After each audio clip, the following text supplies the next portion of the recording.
ننتقل الآن إلى الكلمة التي بعدها في البيت نفسه، وهي قوله تعالى معصية.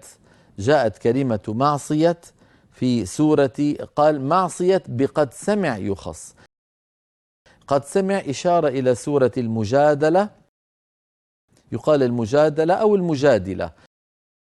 المجادلة بمعنى المصدر، والمجادلة هي المرأة المجادلة التي كانت تجادل رسول الله صلى الله عليه وسلم بشأن زوجها وطلاقها منه.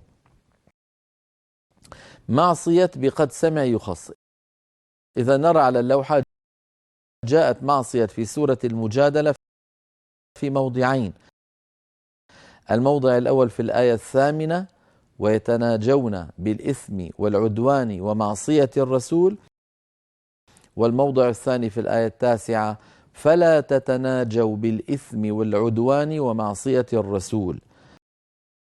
ونلاحظ بأن كلتا الكلمتين تاؤها مبسوطة، فلو اضطررنا أو سئلنا نقف عليها ومعصية، هكذا بتاء مبسوطة.